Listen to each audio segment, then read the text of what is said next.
हाय दोस्तों, आप सब कैसे हैं? अच्छे होंगे। दोस्तों, आज हम एक नई हॉरर स्टोरी की शुरुआत करेंगे। आज हमारी हॉरर स्टोरी का टाइटल है कालों का खंडर। दोस्तों, आज हम ये हॉरर स्टोरी की शुरुआत करेंगे। चलो तो फिर सुनते हैं। आधी रात का वक्त था।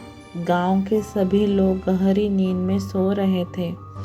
भीमा रात के वक्त अपने खेतों की सिंचाई करने की तैयारी कर रहा था, मगर उसकी पत्नी नेहा उसे जाने से रोक रही थी। नेहा बोलती है, अगर आपको अपने खेतों की सिंचाई करनी है तो आप सुबह चले जाइए। आधी रात को जाने की क्या ज़रूरत है? आप सुन नहीं रहे हैं? कुत्तों के रोने की आवाज़ लगातार आ रही है। भीमा बोलता है, खेतों को सिंचाई की ज़रूरत अभी है और मैं सुबह जाऊं। नेहा बोलती है, नेहा मेरा अभी जाना बहुत ज़रूरी है, नहीं तो पूरी फसल खराब हो जाएगी। और कुत्ते तो रात को अक्सर रोते ही रहते हैं। तब नेहा बोलती है, लोग कहते हैं जब भी रात के समय कुत्ते रोते हैं तो उस जंगल के पुराने खंडर के आसपास कुछ अपशकुन जरूर होता है और लोग रहस्यमयी तरीके से लापता हो जाते हैं, जिनका फिर कुछ पता नहीं चलता। तब भीमा बोलता है, तुम भी ना नेहा हद करती हो, मैं इन बातों को नहीं मानता हूँ। तब नेहा कहती है, नहीं जी, आप मेरा कहना मानिए, आप आज मत जाइए, मुझे कुछ सही नहीं लग रहा है। तब भीमा बोलता है, मुझे मत रोको नेहा, मैं अकेला नहीं जा रहा, अपने दोस्तों रमेश को भी साथ ले जा रहा हूँ। इतना कहकर भीमा चला गया। सर्द रात में रमेश और उसका दोस्त भीमा खेतों की सिंचाई करने पहुँच गए। ठंड अपने पूरे सबाब पर थी। उन दोनों ने सर्दी से बचाव के लिए आग जला ली थी। वे दोनों उस मनुष्य खंडर से ज़्यादा दूरी पर नहीं थे। अचानक उन दोनों के कानों में एक दिल दहलाने वाली चीख सुनाई दी। चीख किसी औरत की थी। चीख सुनकर रमेश के तन बदन में डर की लहर छा बैठी। रमेश बोलता है डरते हुए, भीमा तुमने कुछ सुना? भीमा, जो अपने नाम ही तरह लंबा तगड़ा युवक था, और बोला। भीमा बोलता है, हाँ, मैंने भी वो चीख स्पष्ट सुनी, जो उस खंडर की तरफ से आई है। तभी अचानक फिर से बचाओ बचाओ के साथ चिल्लाने की और रोने की आवाज़ें फिर से सुनाई पड़ी। ये सब सुनकर दोनों चिंतित हो गए। अचानक मन में कुछ निश्चित कर भीमा ने हाथ में लाठी उठा ली और खंडर की ओर चल दिया। रमेश बोलता है, ये क्या पागलपन कर रहे हो भीमा? हमें यहाँ से चलना चाहिए। मुझे कुछ गड़बड़ लग रही है और मैं तो वैसे भी आज रात अपने आने के लिए मना कर रहा था, सिर्फ तेरी वजह से आया हूँ। भीमा बोलता है, चल हट डरपोक कहीं का। ज़रा सोच कर देख, अगर कोई अबला सच में वहाँ पर सच में खतरे में हो तो क्या हम उसकी सहायता नहीं करें? उसे यूं ही छोड़ दे क्या वहाँ मरने के लिए? भीमा के इस सवाल से रमेश चुप हो गया और भीमा भागते हुए थोड़ी ही देर में उस भयानक जंगल में घुस गया। थोड़ी देर बाद ही वो दोनों ही घने जंगल के बीचों बीच खड़े थे।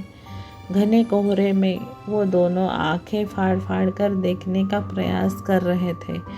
इतनी देर में ही एक बार फिर से उस औरत की चीखें उन दोनों के कानों पर पड़ी। भीमा और रमेश चीख की दिशा में भागने लगे। वो दोनों थोड़ी ही दूर पहुंचते थे कि तभी सामने से कोई बड़ी तेजी से भाग आया और सीधा भीमा से आकर टकरा गया और वो धड़ाम से ज़मीन पर जा गिरा। उसे टकराने वाली एक औरत थी। डर के मारे वो भीमा से लिपट सी गई और चीखते हुए कह रही थी, मुझे बचा लो, मुझे बचा लो, वो मुझे मार डालेंगे, मुझे बचा लो। इतना कहकर वो भीमा की बाहों में ही अपने होशो हवास खो बैठी और बेहोश हो गई। भीमा उसकी खूबसूरती देखकर अपनी सुध-बुध खो बैठा और रमेश की तरफ देखते हुए बोला, भीमा जा जल्दी से पानी लेकर आ, क्योंकि इसे होश में लाना ज़रूरी है। रमेश बोलता है, होश में आ? भीमा, मुझे कुछ ठीक नहीं लग रहा, ज़रा गौर कर, यहाँ इस औरत के अलावा और कोई इंसान मुझे मौजूद नहीं दिख रहा है। तब भीमा बोलता है, ठीक है, अगर तू नहीं जाएगा तो फिर मैं ही चला जाऊँगा। रमेश बोलता है, ठीक है, मैं जाता हूँ। रमेश पानी लेने वहाँ से चल पड़ा। वहाँ से थोड़ी दूर ही वो मनहूस खंडर मौजूद था, जिसके पास ही एक पुराना कुआं था। रमेश उस कुएं के पास जैसे ही पहुंचा, अचानक उस खंडर से सैकड़ों घुंघरुओं की आवाज़ें आने लगी और देखते ही देखते वो खंडर रोशनी से जगमगा उठा। अचानक रमेश के कानों में भीमा की दिल दहलाने वाली चीखें सुनाई दी। रमेश तुरंत भीमा की तरफ दौड़ने लगा, मगर जैसे ही वो भीमा के नज़दीक पहुंचा तो सामने का मंजर देखकर उसके रोंगटे खड़े हो गए। उसके सामने एक बेहद डरावने काले चेहरे वाली औरत खड़ी थी और भीमा की मृत खून से लथपथ लाश जमीन पर पड़ी हुई थी। देखते ही देखते उस भयानक दिखने वाली काली चमड़ी वाली औरत ने भीमा के मृत शरीर से मांस खाना शुरू कर दिया। ये देखकर रमेश की चीखें निकल गई। रमेश के भागने से पहले ही अचानक रमेश को काली परछाइयों ने घेर लिया। उन सबके चेहरे बेहद भयानक थे। अचानक वो काली चमड़ी वाली उड़ते हुए रमेश के सीने पर बैठ गई। रमेश की एक दिल दहला देने वाली चीख सन्नाटे को चीर गई। दूसरे दिन भीमा और रमेश के लापता होने की खबर जंगल में आग की तरह फैल गई। गांव के एक व्यक्ति ने मुखिया जी से पूछा, मुखिया जी, अब बस हुआ, बहुत हो गया। जब जब इस गांव में कुत्ते रोते हैं तब तब कुछ अपशगुनी होता है। यहाँ के रहने वाले के लोगों को गायब होने की वारदातें हमारे बाप दादा उनके ज़माने से होती चली आ रही हैं और हम कुछ नहीं कर पा रहे हैं। आखिर कब तक हमारे नौजवान उस खंडर के पास जाकर रहस्यमय ढंग से गायब हो जाते हैं। मुखिया बोलता है, तुम्हें क्या लगता है मुझे इसकी चिंता नहीं है? उस खंडर को तोड़ने की कोशिश 1000 बार की गई है और जब भी उस खंडर को तोड़ा गया तो दूसरे दिन खंडर खुद ब खुद अपनी जगह से स्वयं बन जाता है। तब व्यक्ति बोलता है, तो फिर इसका मतलब तो यही है, हम सबको अब इस गांव को छोड़ देना चाहिए। इस राज से पर्दा अब नहीं उठेगा। मुखिया बोलता है, बहुत से तांत्रिक और बाबाओं ने पता लगाने की कोशिश की, लेकिन वो पता नहीं लग पाए। कुछ लोगों ने तो अपनी जान भी गंवा दी, लेकिन इस बार मैंने बहुत पहुँचे हुए तांत्रिक भैरव को बुलाया है। कहते हैं कि वो इतना शक्तिशाली है कि भूतकाल और भविष्य में भी आसानी से आ जा सकता है। तभी गांव वालों के कानों से तांत्रिक भैरव की आवाज़ टकराई।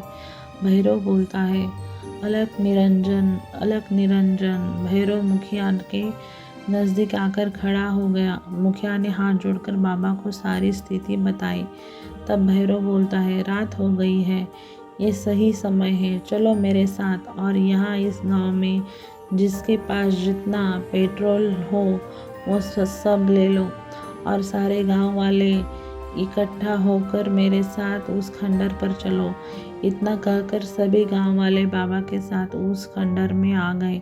तांत्रिक भैरव ने अपनी आंखें बंद कर ली और भैरव के आंखें बंद करते ही बहुत तेज़ हवा चलने लगी। कुछ देर बाद अचानक भैरव ने अपनी आंखें खोलकर कहा। भैरव बोलता है, अलख निरंजन, अलख निरंजन। तभी मुखिया कहता है, क्या आपने अपनी दिव्य दृष्टि से कुछ देखा? भैरव बोलता है, हाँ मुखिया, देखा, मैंने भूतकाल में जाकर सब देखा। तांत्रिक भैरव चीख कर बोलता है। भैरव बोलता है, कालो, उसका नाम कालो है। कई वर्षों से यहाँ के नौजवानों को मारकर उसके शरीर के मांस के साथ उनकी हड्डियाँ तक खा जाती है। तांत्रिक की बात सुनकर सभी गांव वालों की आंखों में दहशत झलकने लगी। भैरव बोलता है, ये अंग्रेज़ों के ज़माने की बात है, जब ये गांव क्रांतिकारियों के गांव के मशहूर था। उस ज़माने में एक औरत यहाँ इस खंडर में थी जिसका नाम कालो था। कालो एक बेहद सुंदर और खतरनाक स्त्री थी जिसके न जाने कितने अंग्रेज अफसरों के साथ नाजायज शारीरिक संबंध थे। कालो काला जादू करने में माहिर थी। शैतान को खुश करने के लिए, सदैव जवान और सुंदर दिखने के लिए वो गांव की औरतों और मर्दों को अंग्रेज़ों द्वारा ज़बरदस्ती पकड़कर उनकी बलि लिया करती थी और बलि देकर वो उन सब का कच्चा मांस खा जाती थी। जब इस बात की भनक क्रांतिकारियों को लगी तो उन्होंने कालो को दीवार में जिंदा चुनवा दिया। लेकिन कालो अपनी आत्मा का सौदा शैतान से पहले ही कर चुकी थी। मरने के बाद कालो एक शैतान बन गई, लेकिन अब उसका वक्त खत्म। इतना कहकर भैरव बहुत तेज आवाज में मंत्र पढ़ने लगा। देखते ही देखते अचानक उस खंडर की दीवार फट गई और उसमें से एक भयानक काली चमड़ी वाली औरत बाहर निकलकर आ गई। कालो, कौन है रे तू? कालो बोलती है, कौन है रे तू? लेकिन भैरव ने उसकी बात का कोई जवाब नहीं दिया। वो बेखौफ होकर कालो के नज़दीक चला गया और अचानक भैरव ने कालो का हाथ पकड़ लिया। जैसे ही उसने कालो का हाथ पकड़ा, वो बुरी तरह से चीखने लगा। भैरव बोलता है, सब लोग इसके ऊपर पेट्रोल डालकर आग लगा दो। सभी ने उसके ऊपर पेट्रोल डालकर आग लगा दी और देखते ही देखते वो कालो जलने लगी और भयानक तरीके से चीखने लगी और फिर से कालो धुएं के रूप में परिवर्तित होकर ज़मीन के अंदर समा गई और वो खंडर अपने आप टूटकर नीचे गिर गया। दोस्तों, अगर मेरी ये कहानी आप सबको पसंद आई हो तो आपने हमारे चैनल को सब्सक्राइब नहीं किया होगा तो सब्सक्राइब करें, लाइक करें, कमेंट करें, शेयर ज़रूर करें। और अगर आपने हमारा चैनल सब्सक्राइब नहीं किया होगा तो सब्सक्राइब करें। तो दोस्तों, कल एक नई कहानी में मिलते हैं। धन्यवाद, बाय।